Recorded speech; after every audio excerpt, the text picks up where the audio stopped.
2013년 11월 10일 하나님께서 우리에게 주신 말씀은 시편 17편 6절에서 9절입니다. 구약 812쪽 시편 17편 6절에서 9절 말씀을 봉독에 올리겠습니다.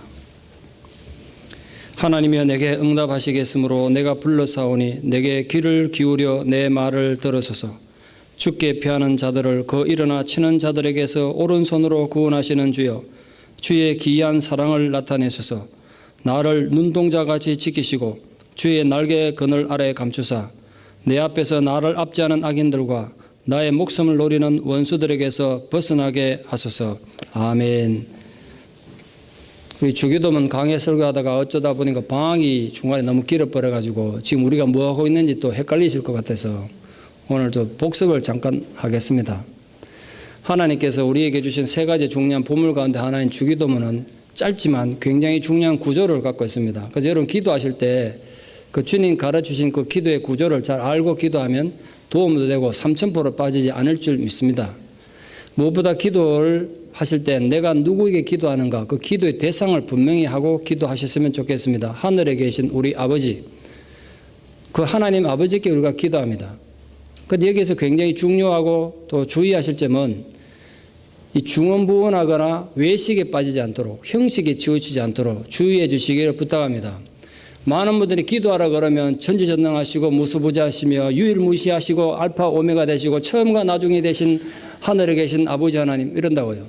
안 그래도 하나님 아세요.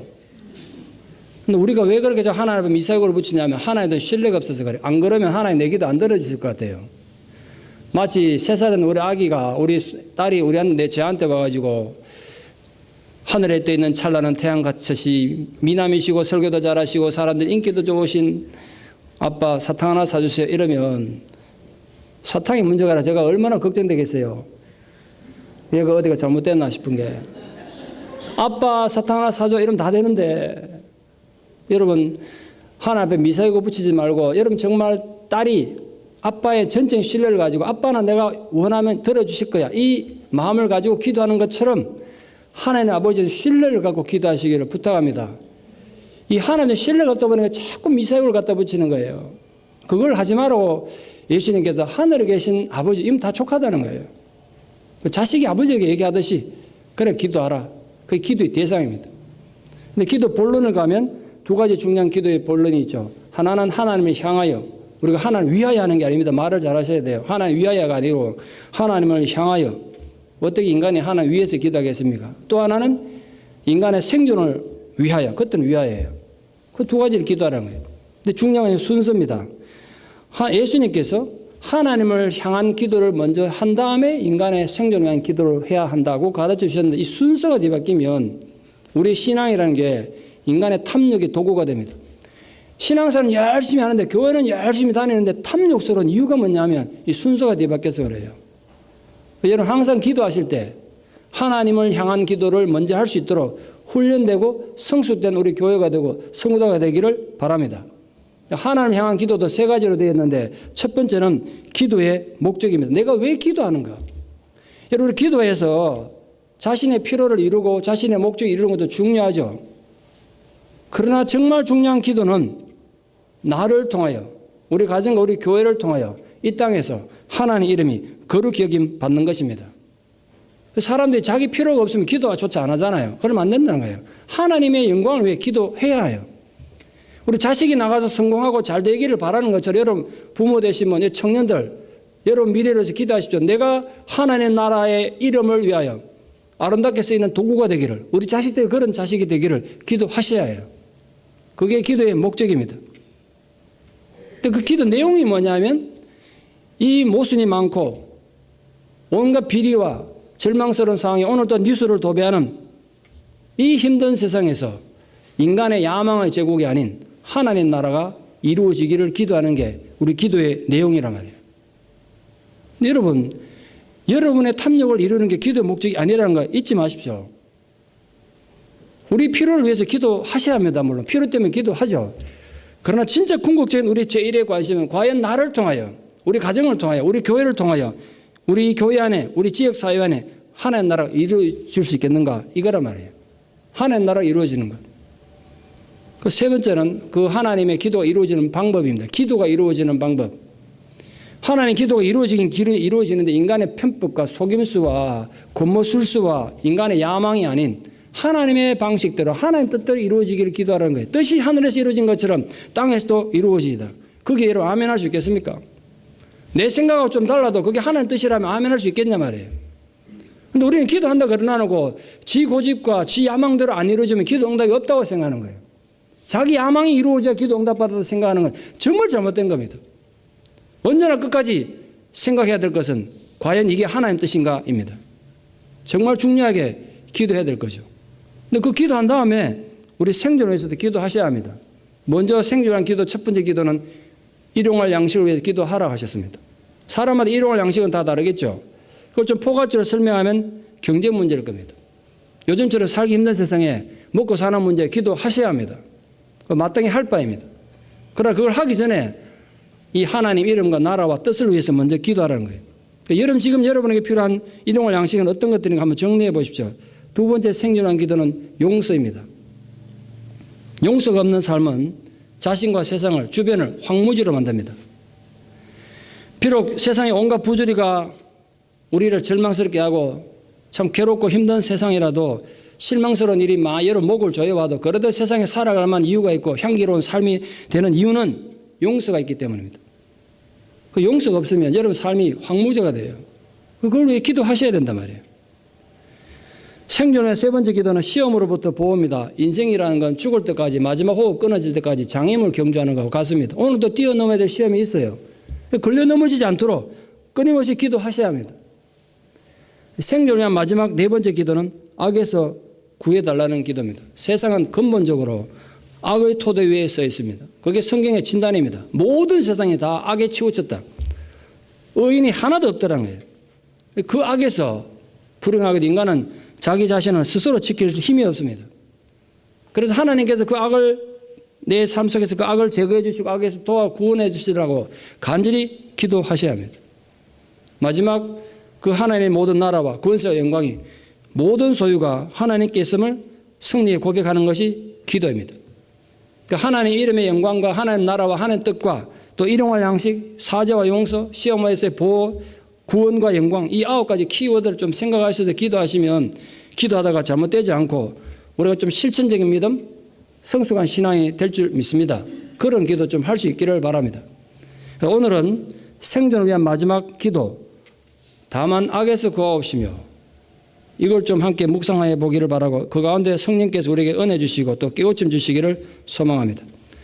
특별히 제가 여러 가지 실제적인 삶의 예를 들어서 설명을 좀 드리고 싶은데 이야기만 자꾸 듣지 말고 그 이야기 속에 그 스토리 속에 들려있는 숨어있는 하나님의 지혜를 좀 발견할 수 있기를 바랍니다. 그 스토리를 통해서 하나님께서 우리에게 들려주시고자 하는 메시지를 좀 들었으면 좋겠습니다. 악은 선이 결핍된 상황입니다. 하나님의 진리가 무너진 상황이고 하나님의 평화가 깨어진 모든 상황은 악입니다. 사람이 시험에 들지 않아야 되는데 또 인간이 약하면서 어리석어서 누구나 시험에 듭니다. 저를 포함해서 또 누구나 시험 들어요. 그 시험에 들면 그 시험이 우리를 악의 구렁이로 밀어 넣어가지고 파멸하게 만드는 겁니다.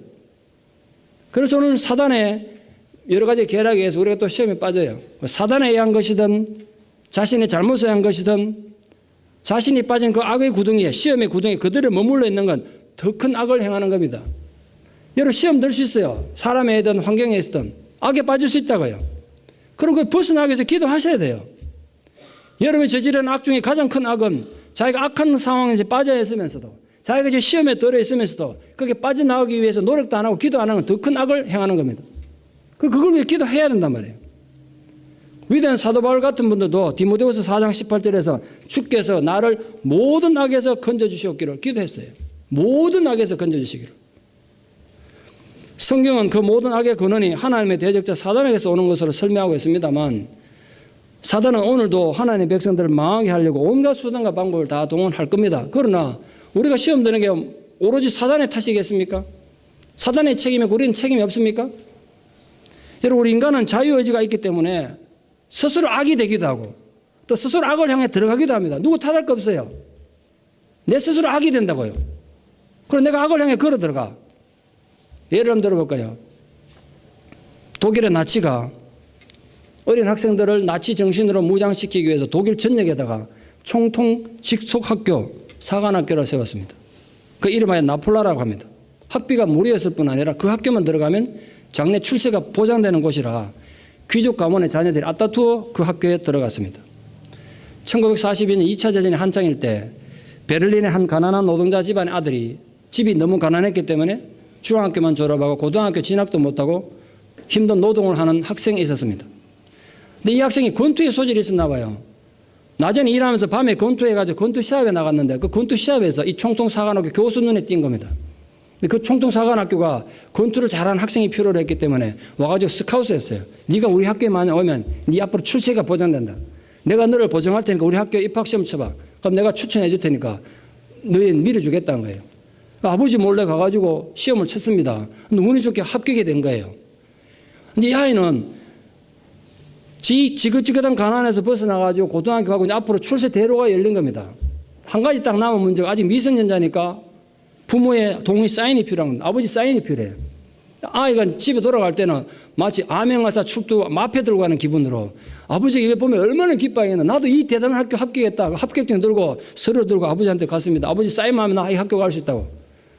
그런데 아버지한테 설명할 때 아버지 불같이 화를 내면서 절대로 그 학교 가면 안 된다는 거예요. 그래도 아들이 막 계속 때렸으니까 아버지가 아들 뺨을 때리면서 네가 그 학교 가는 건 저 시궁창 물보다 더 더러운 일이야.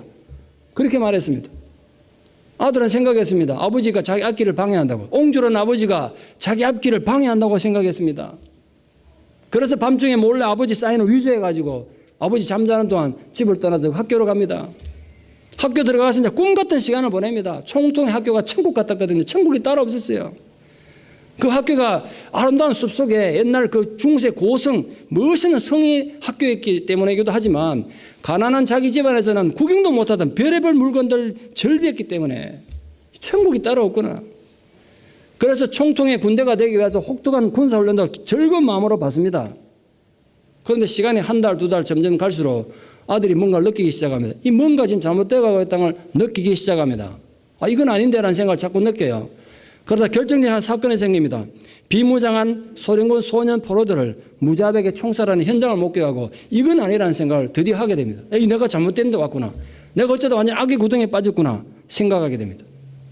그래서 학교 대표에서 나간 권투 시합에서 충분히 이길 수 있는 시합을 일부러 져버립니다. 그 바람에 괘씸죄 걸려가지고 한방 눈 내리는 한겨울에 모든 장비를 몰수당하고 이 아들이 그 학교 갈 때는 한여름이라 반바지에 반팔 입고 왔는데 그 모양 그대로 속옷까지 다 뺏기고 학교에서 쫓겨납니다. 눈보라가 치는 그 거리에 쫓겨나세요. 아들이 아버지 말씀 들었다면 결코 빠지지 않아서 악의 구덩이에 자기 스스로 들어간 겁니다. 누가 밀어넣지 않았습니다. 지발로 걸어 들어간 거예요. 그래서 안 당해도 되는 고통을 그렇게 겪은 겁니다. 이 아들처럼 많은 사람들이 누가 밀어넣어서가 아니라 지발로 악의 구덩이로 들어간다고요. 피할 길도 있었고 수많은 경고가 있었지만 자기 욕망이 너무 강하고 욕심이 너무 커서 하나님 뜻을 무시하다가 결국은 악의 구덩이에 빠지고 마는 것입니다. 그래도 다행스럽게 이 아들은 뒤늦게 했지만 왜 아버지가 자기 뺨을 때려서까지 이 학교의 도로는 히틀러 군대가 되는 걸 오물보다 더 더럽게 생각했는지 드디어 깨달았습니다. 그래서 그 악의 속으로서 벗어나게 된 겁니다. 그날 그 문화 그 상황에서 보면 총통학교에서 쫓겨날 당시에 그 아들은 패배자입니다. 쓰레기처럼 길거리에 내버려졌습니다만 그러나 그게 그 아들이 악에서 건진받는 순간이었습니다. 왜냐하면 1945년 5월에 독일이 패망하는 그 순간까지도 모든 군대가 항복하고 전쟁이 끝난 순간에도 이 독일 전역에 있던 40군단에 되는 이 총통사관학교 재학생 한 15,000명 됐는데 그 15,000 학생들이 총알이 떨어져 맨주먹으로 소련군과 싸우다 다 개죽음 당했습니다. 그 아들도 거기에 있었으면 개죽음 당했겠죠. 오늘 혹시 이 아들처럼 아버지의 경고를 무시하다가 악에 빠지는 경우는 없습니까? 우리 결혼 경우가 얼마나 많습니까? 하나님 아버지께서 오늘 이런 모습 저런 모습으로 경고하는데도 지발로 악으로 들어가가지고 비참하게 인생 사는 분 없습니까? 혹시 만약 여러분이 그런 악의 소굴에 빠져있다면 부디 하나님께서 어떤 형편을 통해서든지 여러분 부디 그 악의 소굴에서 건져내 주시기를 축원합니다. 여러분 마음을 건져주시고 여러분 환경을 좀 건져주시기를 축원합니다. 악의 소굴에서는 망하는 게 성공하는 길입니다. 악의 소굴에서는 죽는 게 사는 길이에요. 때로는 우리가 사는 세상에 문화적인 악이 있습니다. 진리가 다수결이 아니라는 격언처럼 지금 우리는 심각한 문화적인 악의 구덩이와 마주하고 있습니다. 세상의 문화가 아무리 그걸 정당하다고 해도 하나님 앞에서 결코 지지받지 못할 악이 구조적으로 우리를 위협하고 있습니다. 그럴 수 있죠. 세상은 진리라고 믿고 세상은 올바른 거라 그래도 절대로 하나님 인정하지 못할 악이 있다고요. 지금 우리 문화와 우리 자식들이 직면한 심각한 그런 구조적인 예를 한번 들어보겠습니다. 1999년 5월 텍사스주 포트워스에서 미국 장로교단의 PCUSA 총회가 열리고 있었습니다. 그날 그 총회에서 가장 주된 안건은 동성애자를 목사로 안수할 것인가, 그리고 교회가 동성애를 허락하고 받아들일 것인가, 이게 주된 안건이었습니다.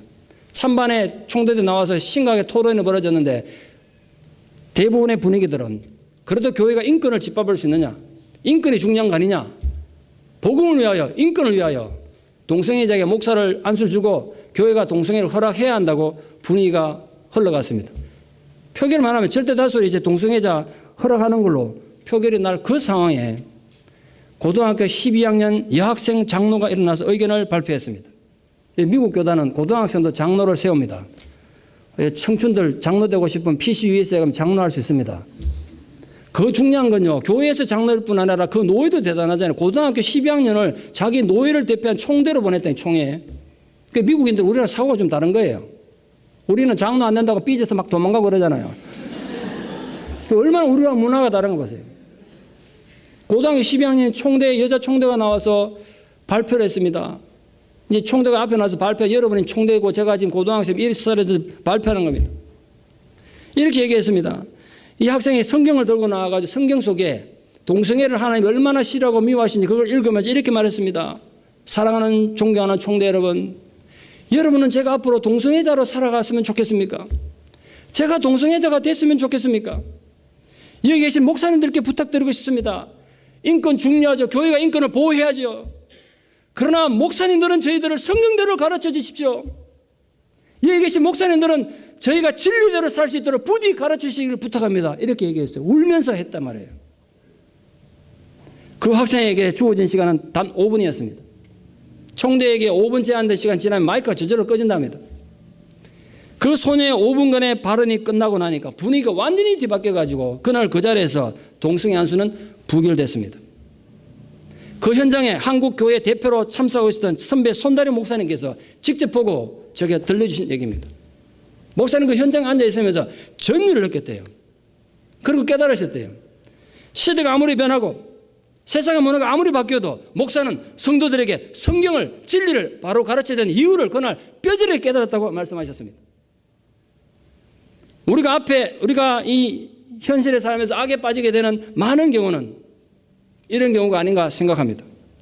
성경보다도 인간의 권리가 먼저 주장될 때, 하나님 진리보다도 인간의 문화가 더 큰 힘을 가질 때 교회는 구조적으로 악에 빠지게 되는 것입니다.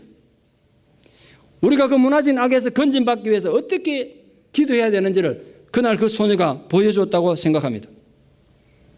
교회가 성경의 진리를 바로 가르치는 건 아무리 세상이 변해도 변할 수 없는 불변의 진리 아니겠습니까? 왜 기독교가 말씀의 종교라고 제가 그렇게 힘주고 말씀드린지 알겠습니까? 그 소녀는 목사도 아니었습니다. 그 미국 장로교의 대단한 신학자들이 그렇게 절벽에 앉아있는데 그 대단한 신학자들 앞에서 연약한 한 여학생이 단 5분간 말씀을 가지고 외쳤을 때 그들 모든 마음이 왜 무너졌겠습니까? 말씀의 능력이라고요. 오늘도 우리가 이 구조적인 문화적인 악 앞에서 이겨낼 수 있는 건 오로지 그 말씀이란 말이에요. 그러나 안타깝게도 지금은 그 여학생의 눈물 흘린 호수가 무참히 짓밟혀 버렸습니다. 지금 미국에서는 목사가 강단에서 동성애를 죄라고 설교하면 법에 저촉된다고 합니다. 심지어 부모가 자녀들에게 성경을 근거로 동성애는 나쁜 것이라고 가르치면 아동학대에 해당한다고 합니다. 그럼 우리 어떻게 해야 됩니까? 목사가 설교해서도 안 되고 부모가 자식한테 가르쳐도 안 된다면 우리 어떻게 해야 된단 말이에요? 우리 이대로 그냥 묵묵히 살아야 되는 것입니까? 우리 과거 그 어느 때보다도 간절히 기도해야 됩니다. 다만 우리를 악에서 구하여 주시옵소서.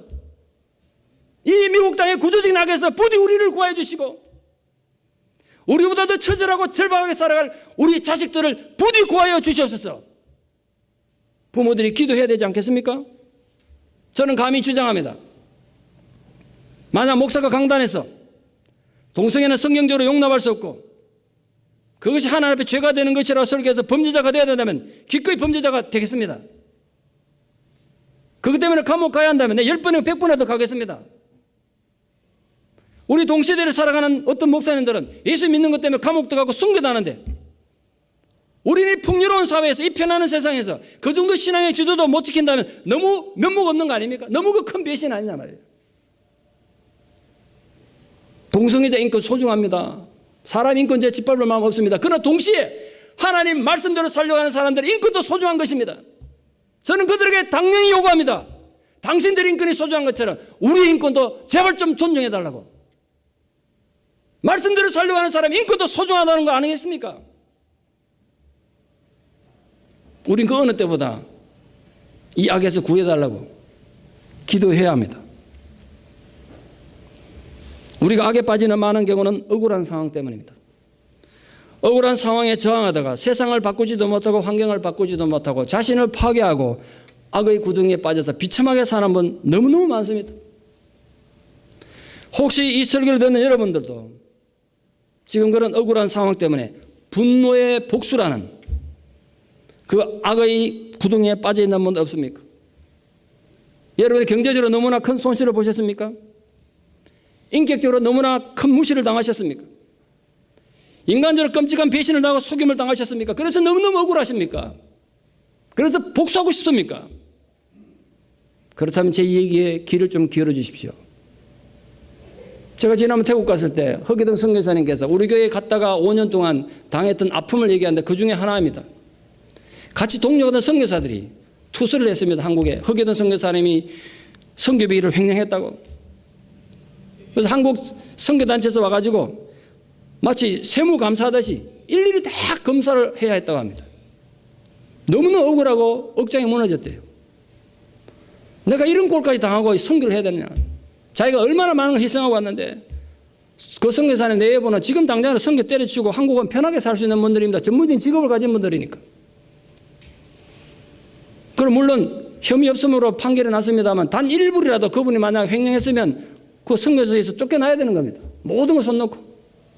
그 너무너무 억울하고 답답해가지고 그 태국의 대선배 목사님 되시는 선교사님 김성원 선교사님 찾아갔습니다. 선교사님 저희가 지금 너무 이렇게 억울한 상황에 다 있는데 어떻게 하면 좋겠습니까? 이게 다 때려치우고 한국으로 돌아가 버릴까요? 그때 그 김성건 선교사님께서 빙그레 웃으시면서 허 선교사님 많이 힘드시죠? 제 얘기 하나 할게요. 그러면서 선교사님 얘기를 하셨습니다. 1998년 김성원 선교사님께서 태국에 선교를 한 지 15년쯤 되던 어느 날입니다. 한국의 각 일간지 대문짝만하게 일면에 태국에 있는 김성곤이라는 선교사가 선교비를 8억이나 횡령했다고 대문자로 큰 글씨로 보도됐습니다. 그날 저녁 9시 뉴스에도 보도가 됐습니다. 한국의 2명의 목사와 1명의 장로가 그를 모함해서 투수했기 때문입니다. 사실이 어떠냐는 전혀 중요하지 않았습니다. 단지 신문에 보도되고 뉴스에 보도됐다는 그 사실만으로도 그는 한순간에 천하의 파렴치한 인간이 됐습니다. 이제껏 그를 돕던 모든 선교지의 교회들이 끊어졌습니다. 후원하던 교회가 끊어지고 심지어는 어릴 때부터 중마고 친구들까지 모두 등을 돌려버렸습니다. 그는 억울함과 고통 속에서 1년이라는 시간을 짐승처럼 살았다고 합니다. 그때 자기가 가끔씩 거울을 보면 그 눈빛은 짐승의 눈빛이었다고 합니다. 김성원 선교사님 아버지는 목사님이십니다. 이 아들 어릴 때부터 자기 아버지를 세상에서 가장 존경하는 목사로 믿었고 그래서 그 아버지 영향으로 목사가 되고 선교사가 됐습니다. 이 아들이 신학교 지원했을 때 사모인 어머니는 그래도 아들이 신학교 간다는데 그냥 보내줬다 이래서 기도원에 가셔서 40일 금식기도 하셨던 분입니다. 신학교 학교에서 아들이 신학교 가는 날 어머니 이렇게 말씀하고 보냈대요. 아들 이제 천국 가서 만나자. 너 이제 내 아들 아니다. 오늘부터 하나님 자식이다. 하나님 나라에 순교하고 천국에서 만나자. 그렇게 말씀하셨던 분들입니다. 그 부모님에게 몇 년 만에 처음으로 전화를 걸어서 이렇게 말했습니다. 물론 부모님들도 아들이 어떤 상황인지 뉴스를 통해서 너무나 알고 있으니까 얼마나 마음이 아프시겠습니까? 어머니가 전화를 받아서 이렇게 말했습니다. 어머니 제가 억울해서 도저히 못 참겠습니다. 내가 소송해가지고 내 명예를 찾아야겠습니다. 제가 돈이 없어 그러니까 변호사 비용 1,000만 원만 좀 준비해 주십시오. 어머니가 알아놓으라고. 몇 년 만에 부모님 댁에 갔을 때 어머니께서 식탁에 돈 1,000만 원을 준비해 놓고 아들을 기다리고 계셨습니다. 어머니 배도 할 말이 없지 않습니까? 앉아서 차 한잔 마시고 어머니께 인사하고 이제 봉투 들고 다시 어머니 제가 가겠습니다. 이랬었을 때입니다. 그때 어머니께서 자네 나한테 5분만 시간 내줘서 이랬대요. 그 어머님은 아들이지만 목사가 되고 난 뒤에 함부로 이름도 부르지 않고 언제나 목사님 이렇게 부르셨대요. 자, 선교사님이 어머니가 부르니까 나가지도 못하고 다시 주저앉지도 못하고 어정쩡하게 서 있는 그때 어머니 이렇게 말씀하셨습니다. 목사님께서 재판에서 승소하면 명예를 회복할 수도 있겠죠. 재판하면 이길 겁니다. 그런데 그 명예가 몇 프로나 회복될까? 한 5%, 10%? 그런데 만약 하나님께 맡기고 참고 기다리면 하나님이 하시면 100% 회복해 주시지 않을까? 이러시더란 거예요. 그 순간 이분이 충격받았습니다. 1년 동안 짐승처럼 살았는데 분노와 원망 속에 살았는데 그 말씀이 하나님의 음성으로 들린 겁니다. 그 짧은 시간 거기서 서서 생각했대요. 그리고 내가 만약 하면 근거가 없으니까 분명히 재판을 이길 거야. 그런다고 9시 뉴스에서 김성근 선교사님 결백합니다. 뉴스 내줄 리도 없고 신문에서 뭐 전형 보도 해줄 리도 없고 내 명예가 도대체 몇 프로나 회복되겠냐? 돈이나 날리고 무슨 의미가 있겠는가? 하나님께 맡게 되는구나. 돈을 다시 내려놓고 어머니 죄송합니다. 제가 잘못 생각한 것 같습니다. 제가 그냥 돌아가겠습니다. 그때 어머니 말씀하셨어요. 아닙니다 목사님. 이 돈은 제가 이미 목사님께 드린 겁니다. 가져가셔서 어디든지 마음대로 쓰십시오. 어머니를 떠나서 목사님께서 비행기 타고 태국 선교지로 돌아오면서 그 비행기 안에서 마침내 미움과 저주의 악의 구덩이에서 빠져나올 수 있다고 말씀하셨습니다. 비로소 사람의 눈빛을 다시 회복했고 선교사의 마음을 다시 회복할 수 있었다고 하셨습니다. 오늘부터 내가 어떤 변명도 하지 않으리라. 내 묵묵히 내 길을 가리라. 그렇게 결정하셨대요. 그 결과 오늘도 그 사건이 있은 이후로 지금 벌써 15년이 지났습니다. 오늘도 가장 태국에서 영향력 있는 선교사님으로 사역하고 계십니다. 태국에 매달 수천 명의 선교사가 있습니다. 그중에서 가장 영향력 있는 선교사님이 되셨습니다. 저는 그 선교사님만의 문제는 아니라고 생각합니다. 살다가 보면 억울한 일 한두 번 겪지 않는 사람 어디 있습니까? 저도 목회하면서 제일 힘든 게 그런 경우입니다. 너무나 억울한 일을 많이 당해요. 정말 소설도 그런 소설을 써가지고 얘기할 때 정말 억장 무너집니다. 인간이 이렇게 악할 수가 있는가? 이렇게 등 뒤에 칼을 꽂을 수가 있는가? 그래서 저는 아무것도 할 일이 없습니다. 제가 그 사람 가서 찾아가 따질 수가 있겠습니까? 공개적으로 떠벌릴 수가 있습니까? 사람이 다치는데. 목사인 저는 어떤 식의 억울한 일을 당해도 그저 참고 사는 게 제 운명입니다. 목사는 그래 살더라도 여러분은 어떻게 하시겠습니까? 지금 여러분은 어떤 상황에 계십니까? 혹시 지금도 복수의 칼날을 가며 세상을 원망하고 이웃을 저주하며 짐승의 눈빛으로 살고 있는 분들 없습니까? 그래서 악의 구덩이에 빠져서 소중한 삶의 기회를 혹시 낭비하고 계시진 않습니까? 많이 억울하시겠죠. 얼마나 억울하십니까? 그래서 소리치고 변명하고 싶으시겠죠. 그런데 그렇게 하면 여러분 상처 입은 자존심이 도대체 얼마나 회복될까요? 여러분의 더럽혀진 명예가 얼마나 회복될 수 있을까요? 저는 간절히 소망합니다. 얼마나 힘들고 어려우십니까? 저도 억울함에 관한 한 누구 못지않게 많이 당하고 사니까 여러분 억울함에 당하면 저도 억장이 무너집니다. 마치 내가 당하는 것처럼 아픕니다. 왜 내 사랑하는 성도가 이런 억울함에 당해야 되는가? 분노가 침입니다. 그래서 제가 같은 동료 입장에서 부탁드립니다. 힘들고 어려우시죠? 그래도 하나님 정의를 믿고 참읍시다.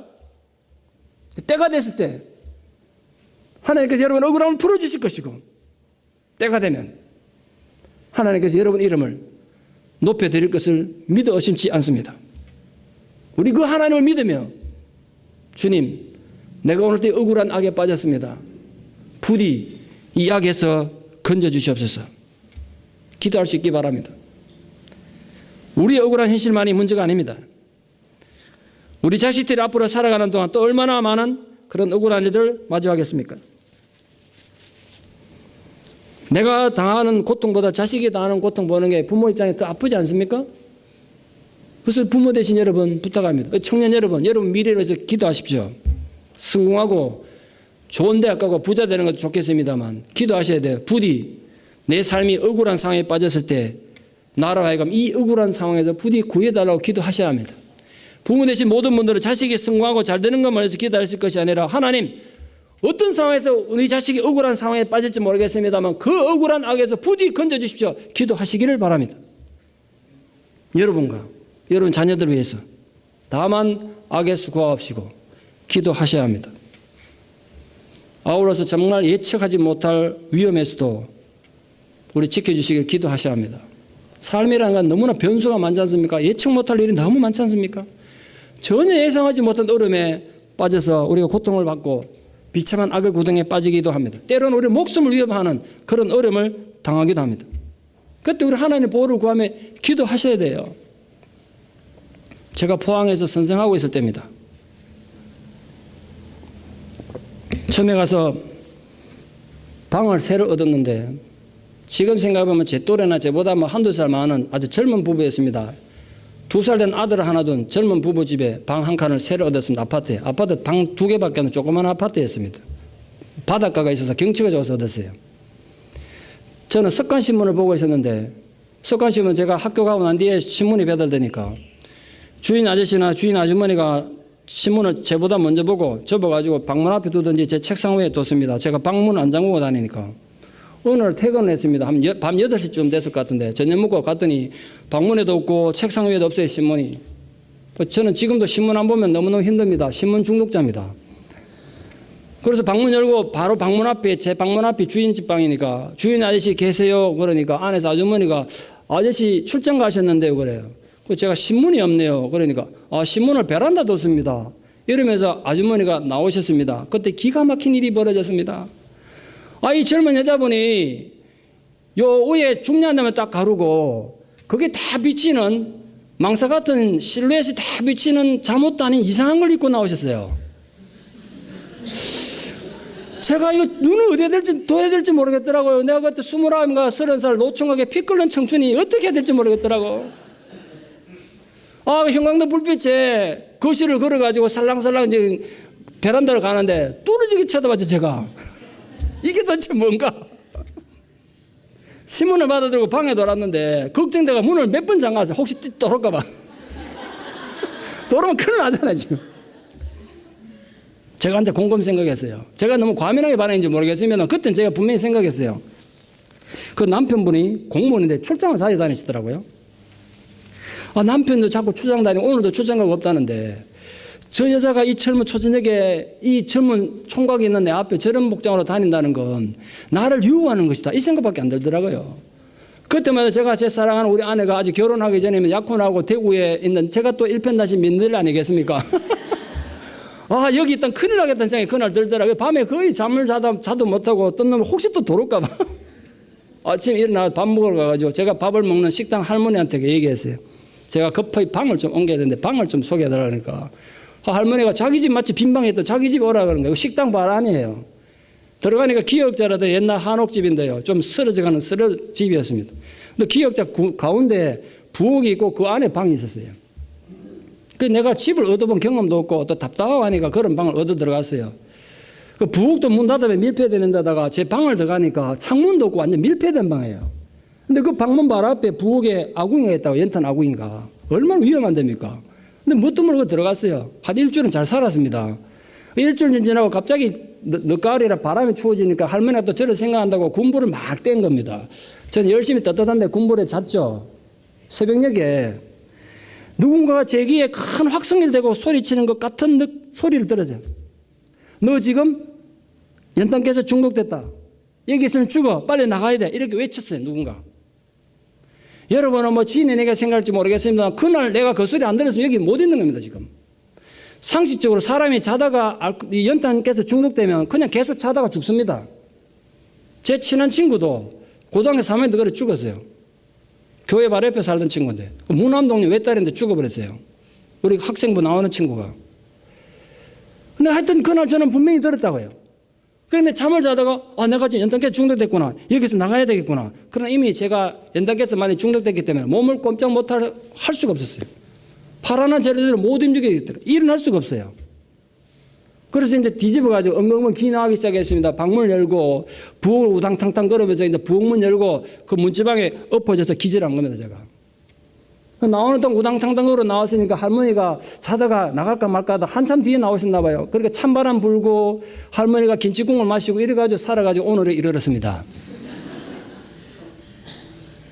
전 그날을 자주 생각해요. 나 그날 죽었어야 될 사람인데. 이번에 한국 갔을 때도 포항 계신 친구 목사님 꼭 오라 그래가지고 갔다가 저 식사를 사주고 갔는데 하필 그 앞을 지나가더라고. 근데 친구 보고 그래. 저 아파트 내가 옛날에 살았다고. 그리고 내가 저 집에서 자다가 죽을 뻔했다고. 그 식당은 아직 있더라고요. 전 생각해요. 그날 내가 그 죽음에게 살아났던 건 어쨌든 자식을 객지에 보내놓고 장가도 못 보낸 아들 위해서 눈물로 기도하는 어머니의 기도 응답했다고 믿습니다. 뜻도 모르고 우리가 평소에 했던 다만 악에서 구하옵소서라는 우리 기도의 응답이었음을 믿습니다. 그러니까 여러분 얼마나 큰 위기 가운데 우리가 기도해야 하겠습니까? 다만 악에서 구하옵시고. 마지막 결론의 말씀을 맺으려 합니다. 우리가 여러 가지 악의 상황이 있습니다만 과거의 뿌리 깊은 상처의 고통이 우리 삶을 지옥으로 만들기도 합니다. 그 지옥 같은 삶이 반드시 우리가 건진받아야 될 악인 것 분명합니다.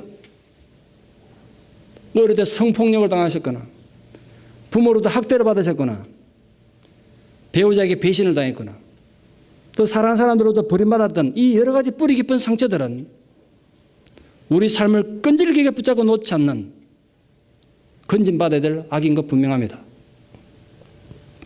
이번에 한국 갔을 때 9시 뉴스에 영화 소원이라는 영화에 대한 얘기를 합니다. 근데 그 얘기 듣고 또 궁금해가지고 안 가볼 수가 없지 않습니까? 스토리는 제가 대충 알기 때문에 원래 그 영화는 안 보고 싶었습니다. 몇 년 전에 여러분 8살 어린 소녀가 비 오는 날 학교 가다가 조두순이라는 이상한 남자한테 화장실 공공 화장실 끌려가지고 성폭력 당해가지고 장기와 이 항문이 다 완전히 망가져가지고 평생 그 아이는 인공 항문을 달고 살아야 되는 불구가 됐습니다. 죽을 때까지 인공 항문을 달고 살아야 됩니다. 인공 항문 딴 게 아닙니다. 배 옆에 비닐봉투 달고 사는 겁니다. 그래 불구가 됐습니다. 그 어린 소녀가 당해서 고통도 고통이지만 그 딸의 고통을 봐야 될 부모 마음이 어떻겠어요? 그래 입장을 바꿔놓으세요. 생각해보세요. 딸이 평생 그래 살아야 되는데 얼마나 고통스럽겠어요. 그 부모 입장이 뭐 지옥이 따로 없죠. 완전히 그 가정은 악에 빠진 겁니다. 근데 영화는 놀랍게도 그 악에 빠진 상황에서부터 그 가족들이 어떻게 악에서 빠져나오는지 그 과정을 그린 영화입니다. 눈물겨운 투정을 합니다. 딸을 그 악에서 건져내려고, 그 상처와 정서의 고통에서 건져내려고, 자신들이 그 고통에서 치유되려고 몸부림치면서 마침내 기적 같은 치유를 이루는 과정이에요. 그게 감동적이에요. 많은 사람들이 눈물 흘리는 그런 영화예요. 제가 그 영화 보면 생각했어요. 성도님들 떠올렸어요. 이건 단지 영화지만 물론 실제로 있었던 사건입니다만 이런 아픔 속에 사는 성도님들이 얼마나 많겠는가. 우리 성도님들은 어떨까? 종류는 다르지만 이런 종류의 아픔 속에서 고통받는 성도들이 얼마나 많겠는가. 여러분 중에도 과거에 씻을 수 없는 상처와 학대가 끝없는 구덩이처럼 여러분을 가두고 절망하게 하는 아픔이 있을 수가 있습니다. 바로 그런 상황이 악인 것입니다. 그러나 여러분 부디 잊지 마십시오. 주님은 분명 여러분이 어떤 상황에 있었는지 너무나 잘 알고 계세요. 그때 여러분 혼자 억울하게 당했다고 생각하지 마십시오. 주님은 분명히 보고 계시다고요. 그리고 주님은 여러분을 충분히 도와주실 힘이 있으심을 믿으십시오. 악은 선이 없는 모든 상태, 모든 상황을 말합니다. 그 악은 우리 주변에 언제나 머물러 있고 도처에 있습니다. 그래서 인간은 비참해지고 고통을 받는 것입니다. 그래도 우리에겐 희망이 있습니다. 비록 그 악의 영향력이 아무리 크고 악의 구덩이가 아무리 비참하다고 해도 우리 주님은 우리를 건져내실 힘이 있기 때문에 그렇습니다. 여러분 부디 그 주님을 소망하십시오. 그리고 그 주님을 기대하십시오. 그래서 오늘도 이렇게 기도해야 하는 것입니다. 다만 악에서 구하옵시며. 오늘 읽어드린 시편 17편 본문을 보십시오.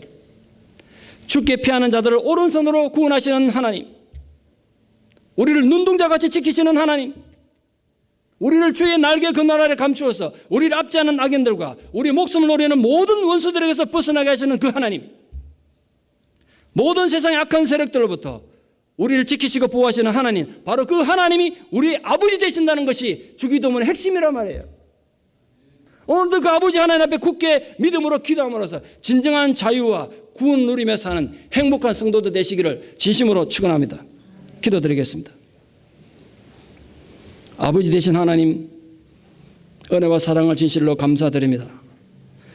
어리석고도 연약한 저희들이 오늘도 원치 않는 악에 빠져 고통받을 때가 얼마나 많은지 모르겠습니다. 지금 혹시 그런 악의 상황에 빠져서 고통받는 분들이 계십니까? 주님만은 다 하실 줄 믿습니다. 사랑하는 성도들이 어떤 상황에 악에 빠졌든지 우리가 드리는 간구에 귀 기울여 주시옵소서. 다만 악에서 구하옵시며 예수님 이름 받들어 기도드리옵나이다. 아멘.